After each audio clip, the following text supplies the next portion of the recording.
flight attendant targeted black triplet. Moments later, so dad fires her. Tell me, what business could 3 little girls like you possibly have sitting here in first class? Do you even know what these seats are worth, or did someone lose track of their children in the wrong section? The words slice through the cabin air like a blade. At 30,000 feet, a flight attendant stands over 3 12-year-old black girls, her voice dripping with contempt and disgust.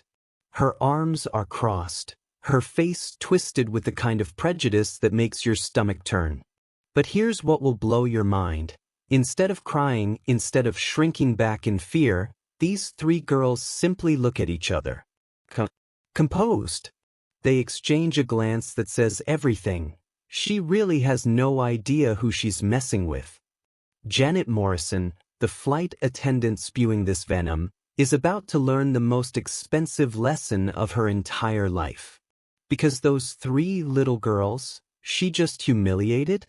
They own the airline she works for. Let me tell you exactly how this woman destroyed her career in less than 60 seconds, and why what happened next became the most satisfying moment of justice you'll ever witness. Welcome back to Black and Bruised Stories. If you're new here, you've just joined a community dedicated to truth, justice, and survival. Show some love by clicking the like and subscribe button. Before we dive deeper into this story, drop a comment where you are watching from and what time it is for you right now. This is Sophia, Olivia, and Victoria Thompson. 3 names that are about to trend worldwide, but right now they're just sitting quietly in their first-class seats, dressed in matching navy blazers, their hair perfectly styled.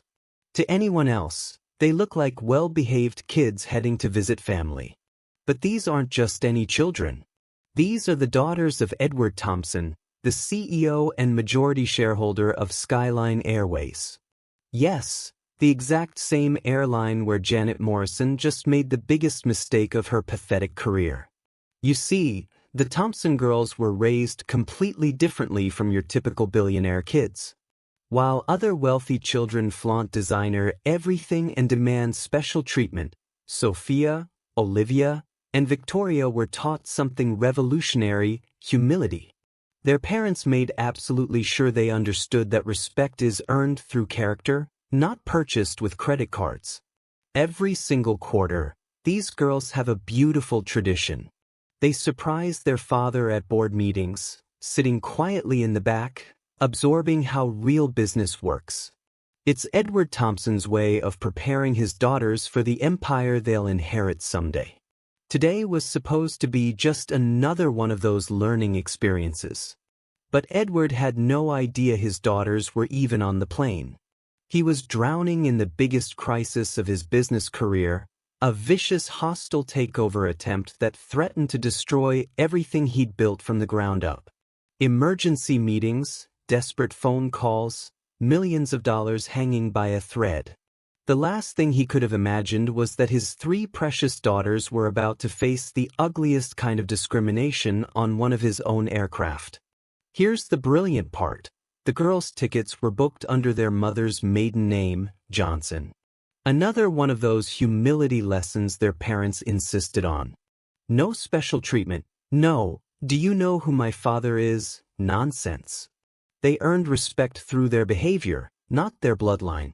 But when Janet Morrison saw those 3 young black faces in her first-class cabin, she saw something completely different. Janet had been working for Skyline Airways for 8 long years. 8 years of serving champagne to executives, 8 years of fake smiles for wealthy passengers, 8 years of thinking she knew exactly who belonged in first class and who was just pretending to belong. The second, and I mean the exact second, Janet's eyes landed on Sophia, Olivia, and Victoria, her entire demeanor transformed. Not slowly, not gradually, instantly. Like someone had ripped off a mask to reveal the monster underneath.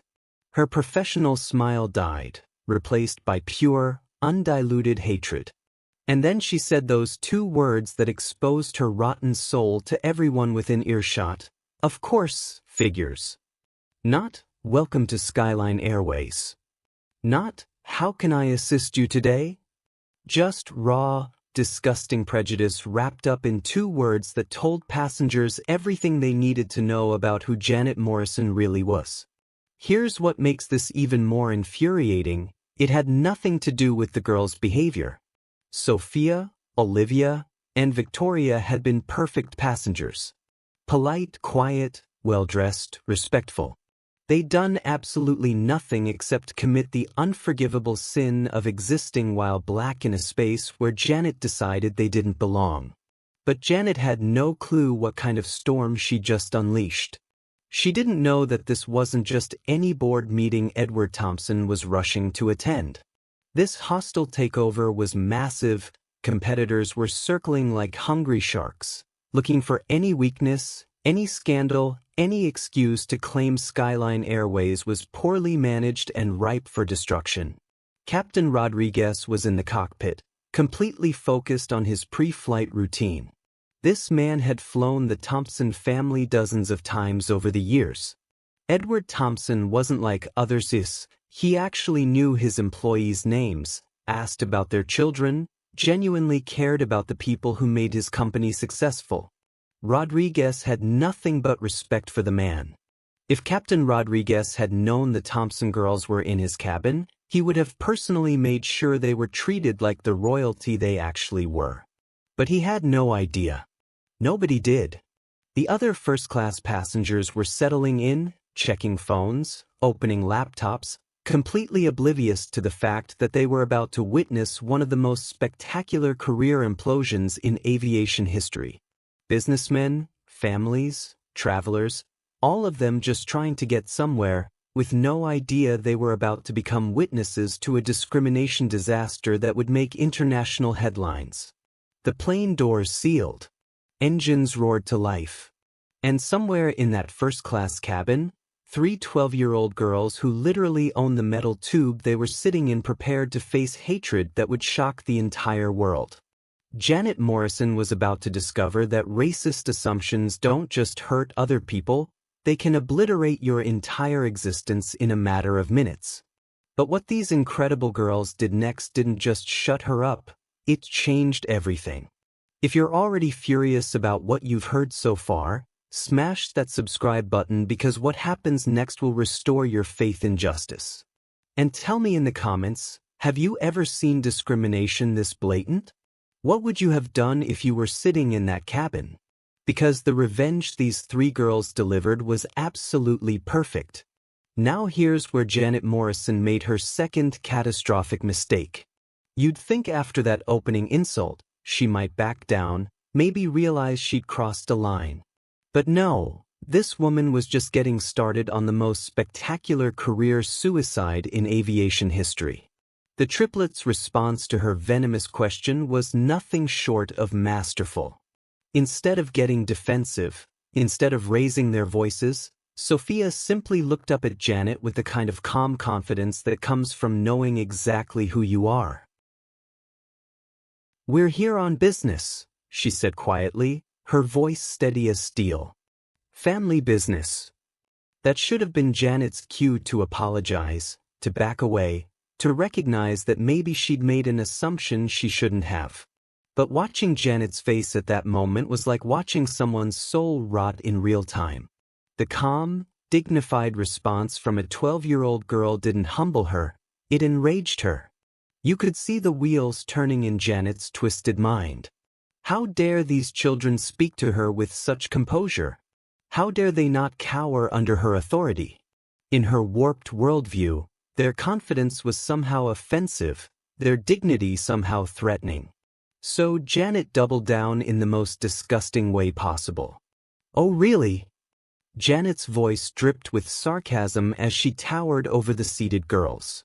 "Well, let me tell you something, sweethearts. First class is usually for professionals, not playtime. This isn't a daycare center where you can pretend to be important." The insult hit the cabin like a slap. Passengers who had been minding their own business suddenly looked up from their phones and laptops.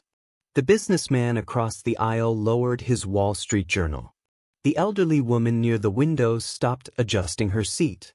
You could feel the atmosphere shift as people realized they weren't just witnessing poor customer service. They were watching something much darker unfold. But Janet wasn't finished. Oh no, she was just warming up for the performance that would destroy her life. I hope you can keep up in this section, she continued, her voice getting louder, making sure everyone could hear her humiliate 3 children. The service here requires a certain level of sophistication. The way she said sophistication, like it was some exclusive club these girls could never hope to join, made several passengers visibly uncomfortable. A woman in seat 2B started reaching for her phone.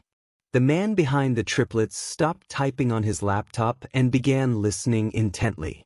But here's what made this whole scene even more incredible. Sophia, Olivia, and Victoria just looked at each other again. Not with fear, not with anger, but with that same knowing expression. Like they were watching a comedy show where only they understood the punchline. Olivia, the middle sister, actually smiled slightly and whispered just loud enough for nearby passengers to hear, "She really doesn't know, does she?" That whisper traveled through first class like wildfire. Passengers started exchanging glances. What didn't this flight attendant know? Who were these girls that could remain so calm under such vicious attack? Janet heard the whisper too, and it sent her into an absolute frenzy. How dare these children act like they knew something she didn't? How dare they remain composed when she was trying to put them in their place? What happened next was Janet's third massive mistake. She decided to turn this into a public spectacle. "Excuse me, ladies and gentlemen," Janet announced to the entire first-class cabin, her voice now loud enough for everyone to hear clearly. "I need to verify some boarding passes." Some passengers seemed to be confused about their seat assignments. The audacity was breathtaking. Janet was now involving innocent passengers in her racist crusade, making them uncomfortable witnesses to her discrimination. She marched back to the triplets with her hand extended like a police officer demanding identification. "Boarding passes. And I'll need to see them again to make sure everything is legitimate." Sophia, still maintaining that supernatural calm, reached into her small purse and handed over their boarding passes. But Janet wasn't satisfied with just looking at them once. She studied them like she was examining counterfeit bills, holding them up to the light, checking every detail twice, 3 times. "These are first-class tickets," Janet announced loudly, as if she discovered some sort of fraud. "Very expensive first-class tickets. I just want to make sure everything is in order." The implication was clear as crystal. There was no way these 3 black girls could legitimately afford first-class seats. In Janet's racist mind, their presence here had to be some sort of mistake, some sort of scam, some sort of charity case that needed to be exposed. But what Janet didn't realize was that she was being watched. Not just by the increasingly uncomfortable passengers, but by some very important people she should have been worried about. Patricia Hayes, sitting in seat 1A, was no ordinary passenger. She was a board member of Skyline Airways, heading to the same emergency meeting as Edward Thompson. Patricia had been with the company for 15 years, had watched it grow from a small regional carrier to an international powerhouse. She'd sat in countless boardrooms with Edward Thompson, had even met his family at company events. But from her angle, Patricia couldn't quite see the girls' faces clearly. She could hear the commotion, could see Janet's increasingly aggressive behavior, but she hadn't yet made the connection that would turn this from a customer service nightmare into a corporate crisis. Meanwhile, in seat 3C, tech journalist David Kim was having the story of his career drop right into his lap. David specialized in corporate culture pieces, had written exposés on discrimination in major companies, and his antenna for injustice was going off like a fire alarm. At first, David thought he was just witnessing a standard case of airline rudeness. But as Janet's behavior escalated, as her language became more loaded, as her volume increased, David realized he was watching something much more significant. He quietly activated his phone's recording app and began documenting what would soon become the most damaging corporate PR disaster in recent history. Janet, completely oblivious to the career-ending evidence being compiled against her, decided to escalate even further. She returned to the triplets with their boarding passes, but instead of handing them back, she waved them in the air like she was presenting evidence in a courtroom. "I'm going to need to verify these with my supervisor," she announced. "Sometimes there are irregularities zero with certain types of passengers." The racist dog whistle was so loud it might as well have been a foghorn. Every single passenger in first class now understood exactly what was happening. This wasn't about boarding passes or seat assignments or airline policy. This was about 3 young black girls being targeted because of the color of their skin. That's when Victoria, the youngest but perhaps the wisest of the 3, made the observation that would haunt Janet Morrison for the rest of her life. Looking directly at Janet with those calm, knowing eyes, Victoria said in a voice so clear and composed it cut through all the chaos, "Funny, isn't it? How someone's entire day can be ruined by something as small as skin color." The cabin fell silent. Passengers stopped pretending to look at their phones. The businessman folded his newspaper completely.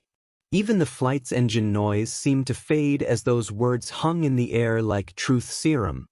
Victoria had just called out Janet's racism with surgical precision, using the kind of wisdom and dignity that most adults never achieve. A 12-year-old girl had just delivered the most devastating indictment of prejudice that anyone in that cabin had ever heard. But instead of shame, instead of recognition, instead of the moment of clarity that might have saved her career, Janet Morrison chose to reveal her true character to the entire world. Her face went red. Her hands started shaking. And then she exploded like a bomb that had been waiting to detonate for years. "Listen here, you little nobodies," Janet screamed, her voice now loud enough for passengers in economy to hear. "I don't need life lessons from children who don't even belong here. You think you're so smart, so special, but you're not. You're nothing." The cabin atmosphere went from uncomfortable to absolutely electric. Passengers were now openly staring, many with their phones out, recording every word of Janet's meltdown. This wasn't just poor customer service anymore. This was a full-scale breakdown happening at 30,000 feet. "Words are cheap," Janet continued screaming, completely unaware that she was destroying herself in front of dozens of witnesses. "You can sit there acting all calm and superior, but I've worked here for 8 years. Years. This airline needs me. They can't do without me." The irony was so thick you could cut it with a knife. Here was Janet Morrison, proclaiming her indispensability to Skyline Airways while actively committing the kind of discrimination that would make the company liable for millions in lawsuits. She was essentially arguing for her own importance while providing evidence for her own termination. Patricia Hayes, the board member, was now paying full attention to the commotion. Something about those 3 girls was nagging at the back of her mind. The way they carried themselves, the way they responded to aggression with such maturity, something was familiar but she couldn't quite place it. Tech journalist David Kim was having the opposite problem. He knew exactly what he was witnessing and couldn't believe his luck. This was the kind of story that defines careers, the kind of corporate scandal that leads to policy changes and executive resignations. His phone was capturing every word of Janet's racist rant. But the most amazing part of this entire disaster was still the triplets themselves. While Janet Morrison was having the most public breakdown in airline history, Sophia, Olivia, and Victoria remained unnaturally calm. Not the fake calm of people trying to hide their fear, but the genuine composure of people who knew something no one else did. Other passengers were starting to whisper among themselves. "Who are these girls? How are they staying so calm? What aren't we seeing here?" The whispers grew louder. Phones came out more openly. Social media posts started getting typed. Hashtag Skyline Airways began trending in real time as passengers shared videos of what they were witnessing. Janet, completely oblivious to the digital documentation of her career suicide, kept ranting about her importance to the airline, about how these nobody children didn't deserve to share the same air as real first-class passengers, about how she was going to make sure they never flew Skyline Airways again. Every word was another nail in her professional coffin. Every insult was more evidence for the lawsuit that was already building. Every racist comment was being preserved forever in digital format, ready to be shared with the world. But the triplets just sat there, watching Janet destroy herself, with expressions that seemed to say, "We tried to warn you. We tried to be kind. But you chose hate instead." The storm Janet had started was about to become a hurricane that would sweep away everything she thought she knew about power, privilege, and who really controlled her destiny. But she had no idea that the three nobody children she was screaming at were about to reveal a truth that would change everything. What do you think Janet's face looked like when she discovered who these girls really were? Drop a comment and let me know if you've ever seen karma this perfectly timed. And don't forget to subscribe because what happens next will leave you speechless. What happened next was the most beautiful moment of karma you will ever witness in your entire life. Janet Morrison standing there in all her racist glory, having just screamed at three 12-year-old girls that they're nobodies who don't belong in first class. She's breathing heavily, her face flushed with anger and hatred, completely convinced she's just put these children in their place. The entire first-class cabin is dead silent. Passengers are staring with a mixture of shock and disgust. Phones are recording. Social media posts are being typed.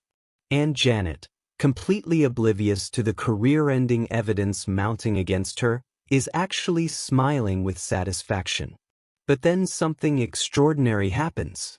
Something that will be replayed millions of times across every social media platform on Earth.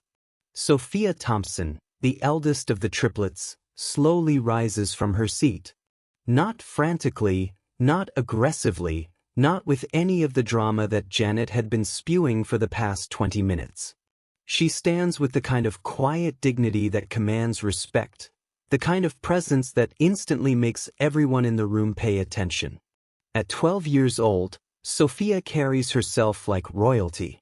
Not the fake, entitled kind of royalty that comes from money, but the real kind that comes from knowing exactly who you are and never apologizing for it. Her posture is perfect, her expression is calm, and when she speaks, her voice carries the weight of absolute truth. "You're right about one thing," Sophia says, looking directly into Janet's eyes with a composure that would make seasoned executives jealous. The cabin is so quiet you could hear a pin drop 30,000 feet above the ground. Janet's expression starts to shift. Something in Sophia's tone, something in her presence, is making the racist flight attendant realize that maybe she's miscalculated something fundamental about this situation. Sophia continues, each word delivered with surgical precision. Words are cheap. The pause. The kind of pause that builds anticipation and dread in equal measure. But ownership isn't. Another pause. Janet's face starts to show the first cracks of uncertainty. And then Sophia delivers the nuclear bomb that obliterates Janet Morrison's entire world. This airline is our family's. The silence that follows is deafening. It's like someone pressed pause on reality itself. Passengers freeze with their phones halfway to their faces. The businessman's jaw literally drops open. The elderly woman gasps audibly. Even the airplane's engine noise seems to fade into background static. For a moment that stretches like eternity, nobody moves. Nobody breathes. The revelation hangs in the air like a truth so shocking, so completely devastating, that human brains need time to process what they've just heard. Janet Morrison, the woman who has spent the last 20 minutes humiliating three nobody children. Just discovered that those children own the company she works for. The airline she claimed to be indispensable to belongs to the family she's been terrorizing. Janet's face goes through about 17 different expressions in the span of 3 seconds. Confusion, disbelief, dawning horror, and then pure, unadulterated panic. Her mouth opens and closes like a fish gasping for air. Her hands start trembling. The color drains from her face so fast it's like watching someone's soul leave their body in real time. That's impossible, Janet stammers, her voice suddenly small and pathetic. All her earlier bravado has evaporated like morning fog. No, you're lying. You have to be lying. But even as the words come out of her mouth, Janet knows the truth. She can see it in Sophia's confident posture, in the way all 3 girls are looking at her with a mixture of pity and disappointment. She can feel it in the suddenly electric atmosphere of the cabin, where passengers are realizing they've just witnessed the most spectacular case of foot-and-mouth disease in aviation history. That's when Patricia Hayes, the board member sitting in seat 1A, suddenly sits bolt upright like she's been struck by lightning. The faces, the names, the quiet confidence, it all clicks into place like puzzle pieces falling from the sky. "Oh my God," Patricia whispers, loud enough for nearby passengers to hear. "Sophia, Olivia, Victoria, you're Edward Thompson's daughters." Patricia's recognition ripples through the cabin like a shockwave. Other passengers start putting the pieces together. The Thompson name is legendary in business circles, and Edward Thompson's transformation from foster kid to airline mogul is the kind of American dream story that gets featured on magazine covers. But more importantly, Patricia knows these girls personally. She's sat in boardrooms with their father, has heard him talk about his daughters with the kind of pride that makes hardened executives get misty-eyed. She's seen family photos on Edward's desk, has listened to him brag about Sophia's volunteer work at children's hospitals, Olivia's coding competitions, Victoria's debate team victories. Patricia Hayes, who has been silent during Janet's entire racist tirade, realizes she's been watching a Skyline Airways employee abuse the children of her CEO. Her face goes pale as she understands the magnitude of what she's witnessed and her own failure to intervene. Meanwhile, tech journalist David Kim is having what can only be described as a professional orgasm. He's been recording this entire interaction, and now he realizes he hasn't just captured some random customer service dispute, he's documented a major corporate scandal in real time. His mind is already racing through headlines: Skyline Airways employee attacks as children, racist flight attendant humiliates boss's daughters, corporate discrimination caught on camera.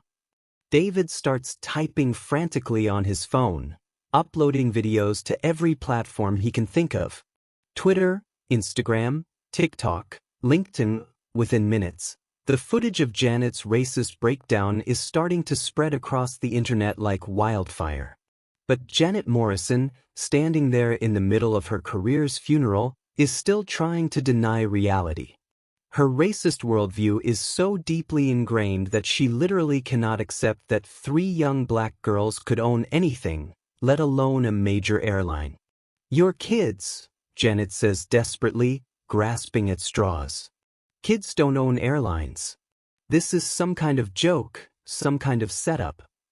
Sophia doesn't even need to respond. She just looks at Janet with the kind of patient expression you'd give to someone who's having a complete mental breakdown. Which, let's be honest, is exactly what's happening. That's when the real fireworks begin. Olivia, who has been quietly observing this whole disaster with the analytical mind of a tech genius, pulls out her phone and opens a group text with her mother. Her fingers fly across the screen. "Mom, we have a situation on the plane. Flight attendant has been discriminating against us for 20 minutes. It's all being recorded. Dad needs to know now." The text goes through at 35,000 feet thanks to the plane's Wi-Fi, and within seconds, it lands in the phone of Dr. Sarah Thompson, the woman who helped build Skyline Airways alongside her husband. Sarah is in her office at the Children's Hospital where she works as chief of pediatric surgery, but when she sees that text, everything else becomes background noise.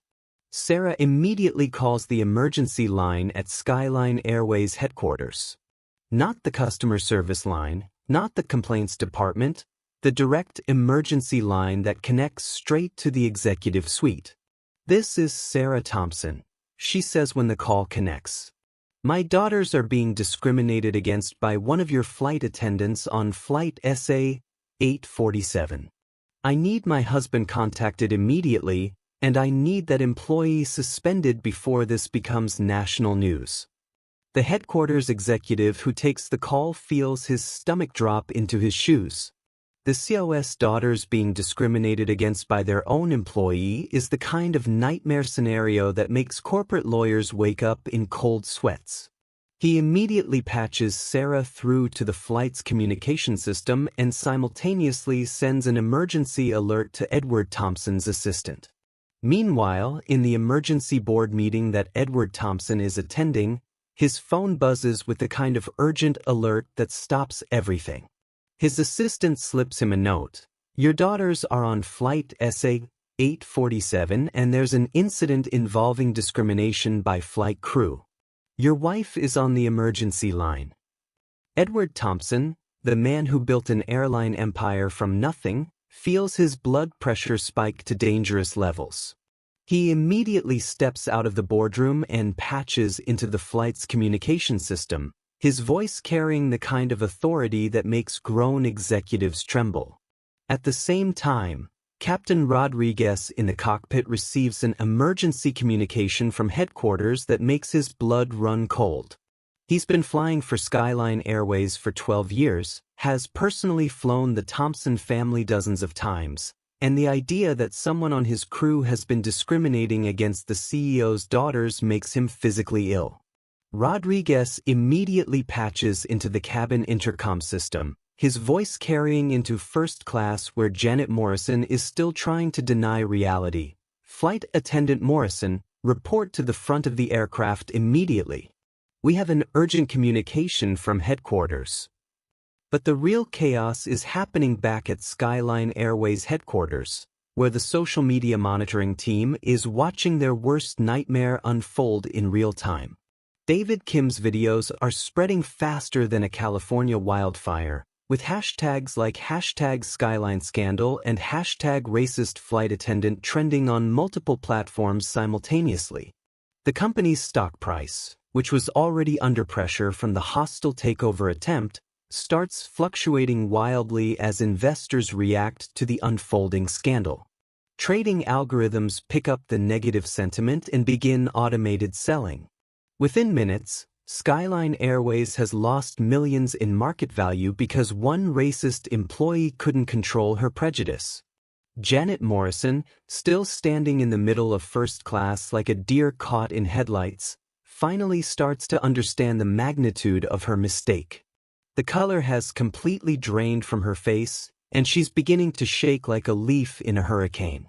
But the most incredible part of this entire meltdown is still Sophia, Olivia, and Victoria themselves. While Janet's world crumbles around her, while corporate executives scramble to contain the damage, while social media explodes with outrage, the three girls just sit there with the same calm composure they've maintained throughout this entire ordeal. They're not gloating. They're not screaming, "I told you so." They're not even angry anymore. They just look sad, sad that an adult chose hatred over humanity, sad that someone could be so blinded by prejudice that they destroy their own life rather than treat children with basic dignity. Sophia sits back down, looks at her sisters, and says quietly, "We tried to give her a chance to do the right thing." Olivia nods and adds, "Some people choose hate even when kindness costs nothing." And Victoria, the youngest but perhaps the wisest, observes, "Now everyone gets to see what racism really costs." The three of them settle back into their seats, knowing that what happens next isn't really about them anymore. They've maintained their dignity throughout this entire attack.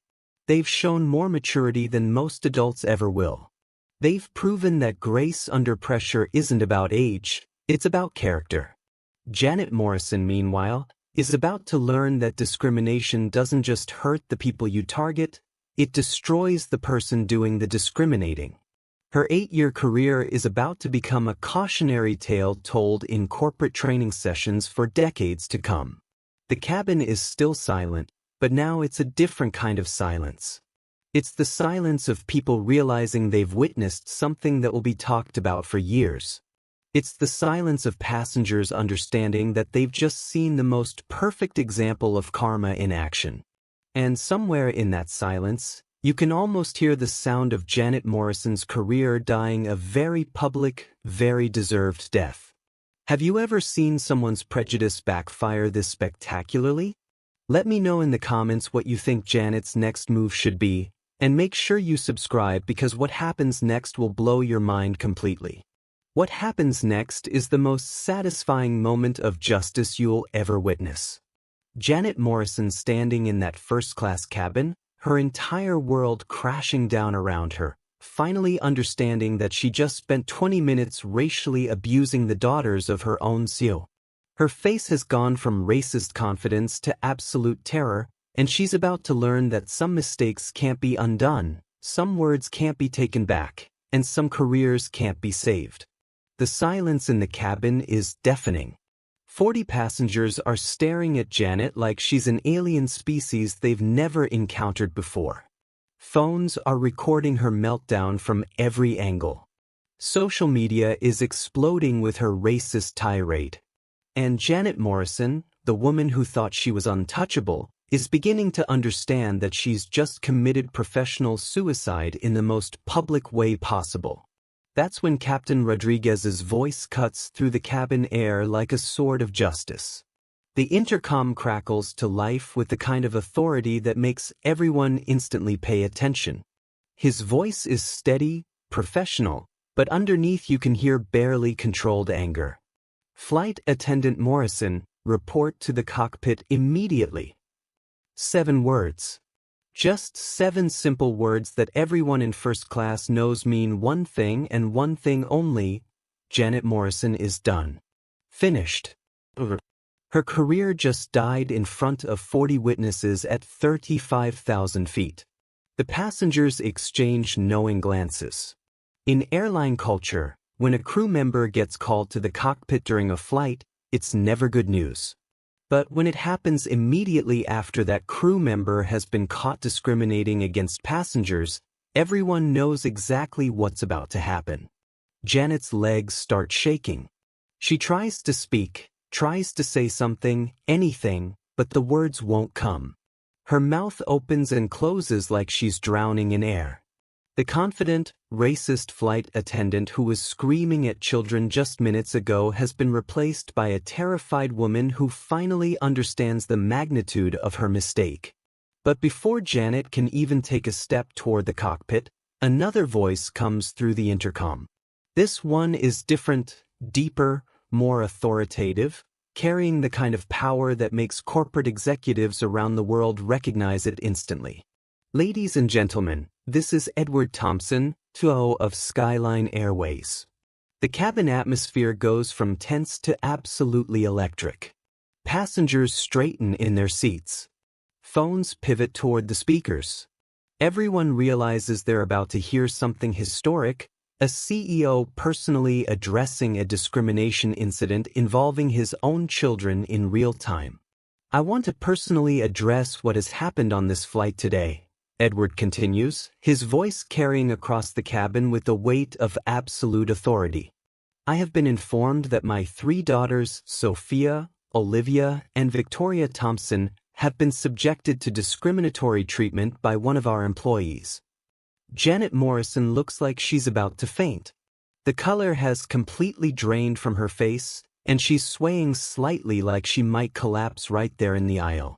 She's hearing her boss, her ultimate boss, the man who signs her paychecks, talking about the children she just spent 20 minutes racially abusing. Edward Thompson's voice continues, and now there's something else in it: pride. Genuine, overwhelming pride in his daughters. I want everyone on this flight to know how incredibly proud I am of Sophia, Olivia, and Victoria. In the face of unacceptable discrimination, they have shown grace, dignity, and maturity that far exceeds that of many adults. They have represented our family and our values with honor. The passengers start looking at the triplets with new eyes.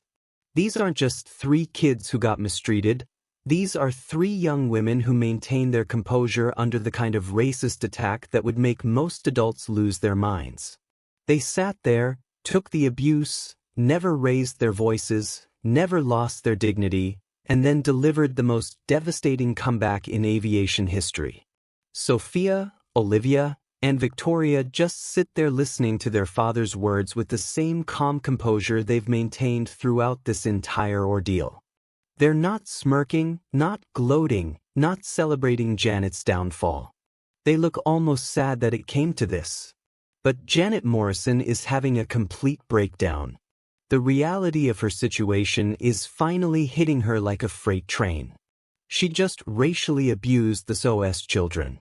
On his own airline. In front of dozens of witnesses. While being recorded on multiple phones. With a board member watching. With a tech journalist documenting everything. Janet tries to move toward the triplets, her hands shaking, her voice cracking with desperation. I didn't know. I'm so sorry, I never meant. But Sophia holds up a hand with the kind of quiet authority that stops Janet dead in her tracks. The 12-year-old girl looks at the grown woman who just spent 20 minutes trying to humiliate her, and her expression is heartbreaking, not angry, not vindictive, just deeply disappointed in humanity. You meant every word, Sophia says quietly, her voice carrying across the silent cabin. You didn't attack us because you didn't know who we were. You attacked us because of who you thought we were. And that says everything about who you are. The truth hits Janet like a slap across the face. Sophia is absolutely right. Janet didn't discriminate against them because she was confused about their identity. She discriminated against them because she saw 3 young black girls in first class and decided they didn't belong there. The racism was the point, not a mistake. Janet tries again, more desperately. Please, I have a family, I need this job, I can change, I can do better. But Olivia, the middle sister, responds with the kind of wisdom that makes everyone in the cabin realize these aren't ordinary children. You had 20 minutes to do better. You had 20 minutes to choose kindness over cruelty. You chose cruelty every single time. And then Victoria, the youngest, delivers the final blow.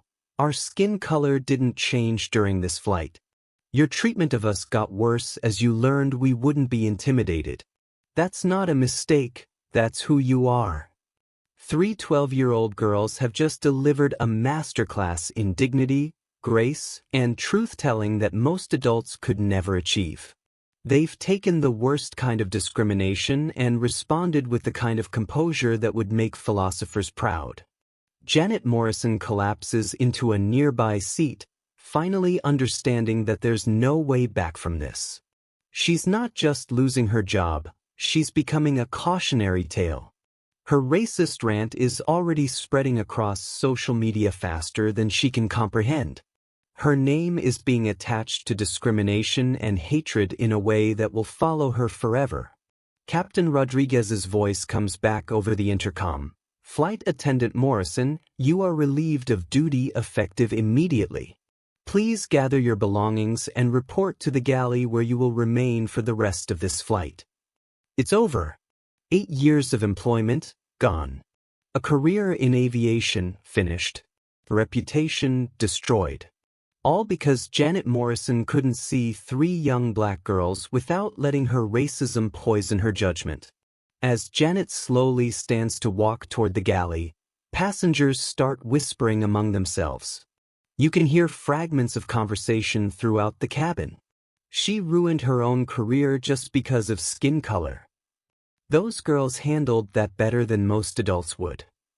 I can't believe someone could be that racist in 2024. She literally destroyed herself over her own prejudice. The whispers follow Janet like a funeral procession as she walks the longest walk of her professional life. Every step toward the galley is another step away from the career she thought was secure, the job she claimed the airline couldn't survive without her. But the triplets, Sophia, Olivia, and Victoria, just settle back into their seats with their dignity completely intact. They've been through a racist attack that would traumatize most people, and they've emerged not just unbroken, but victorious. Not because they wanted revenge, but because they refused to let hatred change who they are. Sophia looks out the airplane window at the clouds below and makes an observation that will be quoted for years to come. Funny how hate costs so much more than kindness. The simplicity of that statement hits everyone who hears it. Janet Morrison just lost everything: her job, her reputation, her future, all because she couldn't manage the basic human decency to treat 3 children with respect. Meanwhile, those children have gained the admiration of everyone who witnessed their grace under pressure. While Sophia is making philosophical observations, the digital world is exploding with Janet's downfall. Tech journalist David Kim's videos are going viral across every platform imaginable. Hashtag Janet Morrison is trending on Twitter. Hashtag Skyline Scandal has millions of views on TikTok. Hashtag Racist Flight Attendant is spreading faster than any corporate PR team could possibly contain. The videos show everything: Janet's initial racist questioning, her escalating insults, her explosive rant about being indispensable, the triplets' calm responses, and the devastating moment when Sophia revealed they own the airline. It's the most complete documentation of racist karma in internet history. People are sharing the videos with commentary that ranges from outrage to amazement. This flight attendant just racially abused the SOS daughters on his own plane. Watch these 3 girls handle racism with more class than most adults. The moment when she realizes she just destroyed her career is priceless. Those children are going to change the world someday. Meanwhile, back at Skyline Airways headquarters, the corporate crisis team is in full meltdown mode. The company's social media accounts are being flooded with comments. The stock price is in free fall. Legal is preparing for potential lawsuits. HR is processing the fastest termination in company history. But the most telling response is coming from Edward Thompson himself. Instead of just damage control, instead of just apologizing for his employees' behavior, he's turning this into a teaching moment about dignity, respect, and how his daughters represent the values he wants his company to embody. The hostile takeover that threatened Skyline Airways this morning suddenly seems less important than the lesson about character that's playing out on Flight SA-847. The business world is watching SOS children demonstrate more leadership and composure than most boardrooms ever see.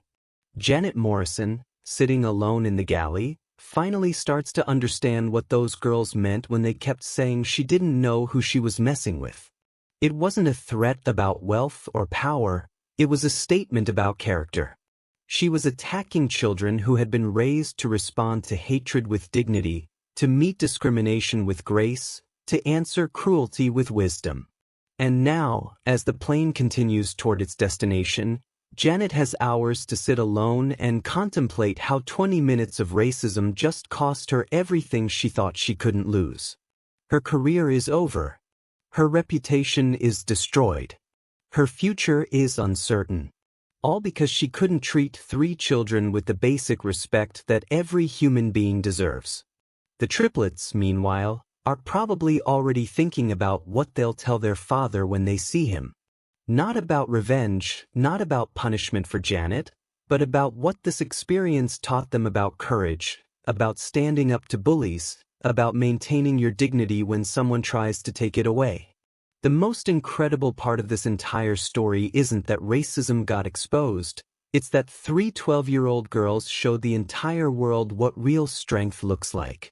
Not screaming, not fighting back, not letting hatred turn them hateful, but standing firm in who they are and letting the truth speak for itself. What do you think Janet Morrison's next career move should be after destroying herself completely? Drop your thoughts in the comments, and make sure you hit that subscribe button because the aftermath of this story gets even more unbelievable. What happens next proves that sometimes the universe delivers justice so perfectly, so completely, that it almost seems like divine intervention. While Janet Morrison sits isolated in the back of the plane, contemplating the ruins of her career, Sophia, Olivia, and Victoria Thompson are about to walk into the most important business meeting in Skyline Airways history and completely transform it. The plane touches down exactly on schedule, but nothing about this arrival is ordinary. News crews are already stationed at the airport because word has spread about the viral discrimination incident. Social media has turned these three 12-year-old girls into instant symbols of dignity under pressure, and Janet Morrison into a cautionary tale about the true cost of racism. As the triplets walk off the plane with their heads held high, maintaining that same incredible composure they've shown throughout this entire ordeal, Janet Morrison is escorted off separately through a service exit like the career criminal she's become. The contrast is stark and symbolic. The girls walking proudly into their future while Janet skulks away from the wreckage of hers. But the real fireworks are about to begin in the Skyline Airways boardroom, where Edward Thompson is dealing with the hostile takeover attempt that threatened to destroy everything he'd built. The emergency board meeting that was supposed to focus on corporate raiders is about to become something entirely different, a defining moment about corporate values and ethical leadership.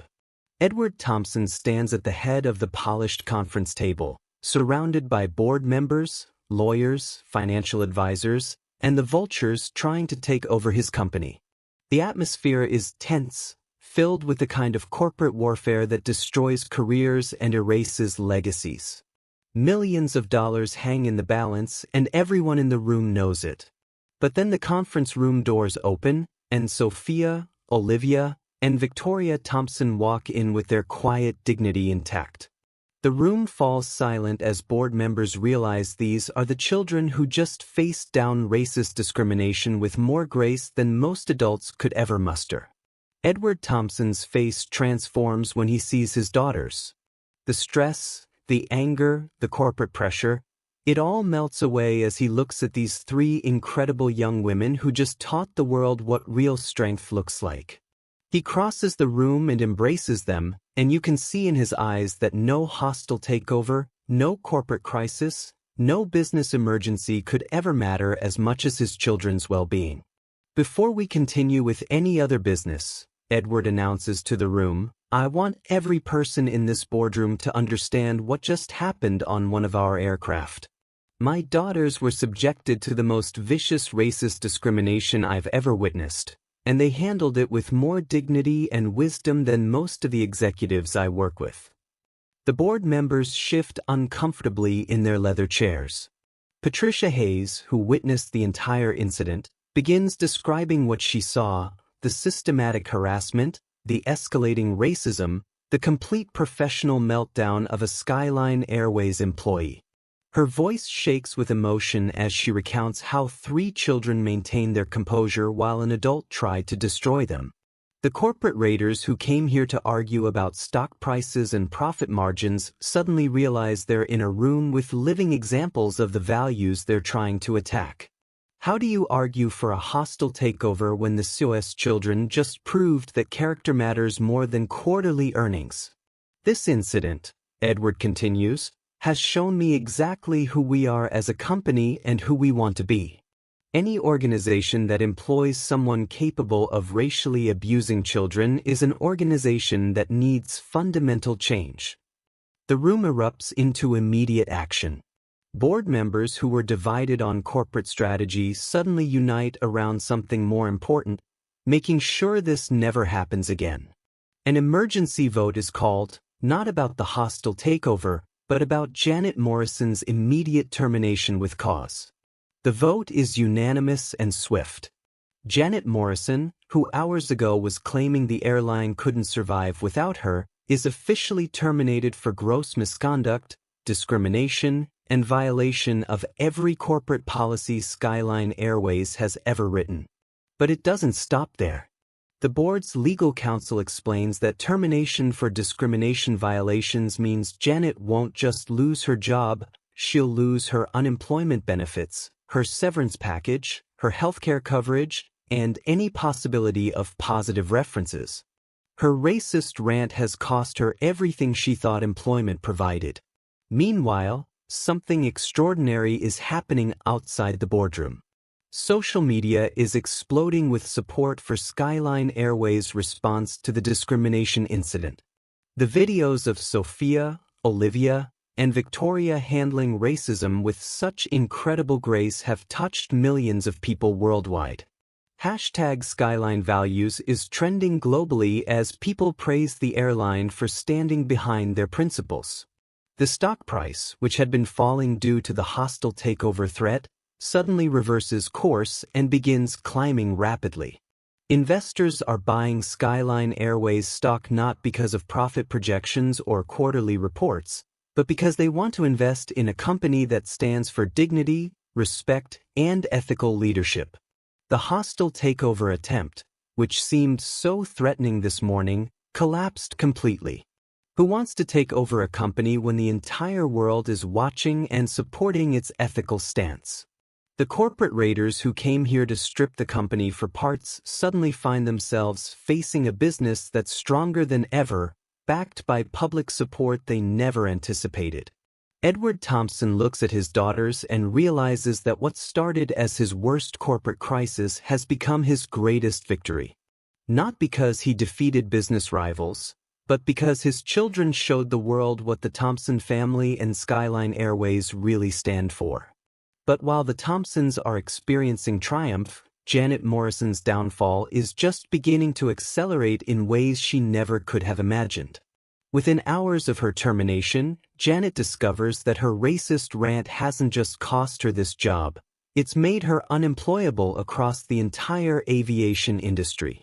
Airlines around the world are sharing the viral videos, using them as examples of exactly the kind of employee they never want to hire. Janet tries to apply for positions with other carriers, thinking maybe she can start over somewhere else, somewhere they haven't heard about her Skyline Airways meltdown. But the internet doesn't forget, and corporate HR departments don't ignore viral videos of discrimination. American Airlines, application denied after background check reveals viral discrimination incident. Delta refuses to even interview her once they discover her identity. United sends form letters stating they don't hire employees with documented histories of passenger abuse. Southwest HR department recognizes her name from the viral videos and immediately rejects her application. Every major airline, every regional carrier, every aviation company in the country has seen the footage of Janet Morrison racially abusing 3 children. Her name has become toxic in an industry where customer service and professional conduct are everything. Janet tries to control the damage by posting desperate apology videos on her personal social media accounts. But every attempt at damage control just makes things worse. People in the comments section aren't buying her crocodile tears and forced remorse. They've seen the real Janet Morrison, the one who spent 25 minutes trying to humiliate children because of their skin color. Her former colleagues at Skyline Airways distance themselves from her like she's carrying a contagious disease. Flight attendants she worked with for years suddenly don't know her name. Pilots she used to chat with during layovers won't return her calls. Even the ground crew members who used to wave at her now look the other way when they see her at the airport. The airline industry is a surprisingly small world where everyone knows everyone, and word travels fast. Janet Morrison's racist breakdown hasn't just cost her one job, it's made her persona non grata across an entire profession. But the social media consequences are perhaps the most devastating of all. The hashtags associated with her name aren't fading away, they're growing stronger. Hashtag Janet Morrison racist trends for weeks. Hashtag skyline discrimination becomes a case study in corporate crisis management. Hashtag Thompson Triplets becomes a symbol of dignity under pressure. People aren't just sharing the original videos, they're creating reaction videos, analysis pieces, and think pieces about racism in the workplace. Janet's 25 minutes of racist abuse become teaching moments in diversity training programs, college courses, and corporate workshops around the world. The financial consequences start piling up like an avalanche. Without unemployment benefits, without severance pay, without healthcare coverage, Janet's comfortable middle-class lifestyle begins crumbling. The mortgage on her suburban home suddenly seems insurmountable. The car payments become impossible. The credit card bills start accumulating. Meanwhile, Sophia, Olivia, and Victoria Thompson quietly return to their normal lives, but their world has changed in ways they're only beginning to understand. They've become accidental heroes, symbols of grace under pressure, examples of how to respond to hatred with dignity. The girls don't seek attention or fame from their experience. They don't give interviews or appear on talk shows. They just go back to being 12-year-old kids who happen to be wise beyond their years. But the world hasn't forgotten what they did, and their impact continues to ripple outward in ways they may never fully comprehend. 6 months later, the contrast between Janet Morrison's life and the triplets' lives is so stark it's almost unbelievable. Janet is sitting in the waiting room of a fast food restaurant, filling out an application for a minimum wage position. At 43 years old, with a mortgage to pay and bills piling up, she's applying to flip burgers and take orders from teenagers. The manager, a 25-year-old with a business degree, recognizes her name from the viral videos and politely explains that they've decided to go with other candidates. Even McDonald's won't hire the woman who became the face of workplace racism. Janet's house is in foreclosure. Her car has been repossessed. Her credit rating has plummeted. Her marriage is strained to the breaking point. Her racist rant has cost her everything she spent decades building, and there's no way back from the hole she dug for herself. Meanwhile, Sophia, Olivia, and Victoria Thompson are gracing the covers of business magazines around the world.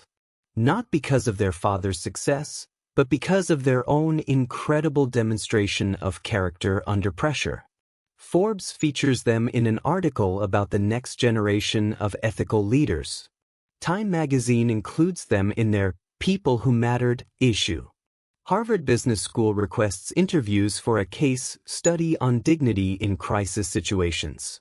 The ultimate irony is breathtaking in its perfection. Janet Morrison's racism, intended to humiliate and diminish these 3 children, has instead made them more famous, more powerful, and more influential than they ever would have been otherwise. Her hatred has become the launching pad for their influence. Corporate training videos around the world now feature footage of Janet's racist breakdown as an example of what not to do. Her 25 minutes of discrimination have become educational tools used to teach millions of employees about respect, dignity, and professional conduct. But the videos also feature the triplets' responses, their calm wisdom, their graceful strength, their mature handling of adult hatred. Sophia, Olivia, and Victoria have become the gold standard for how to respond to discrimination with dignity intact. The final shot of our story shows the ultimate contrast. Janet Morrison, alone in her empty apartment, scrolling through job rejection emails on her phone, while simultaneously seeing news articles about the Thompson triplets being honored at youth leadership conferences around the world. Her racism didn't just fail to hurt these children. It elevated them to a platform where their voices and their example can inspire millions of people for generations to come.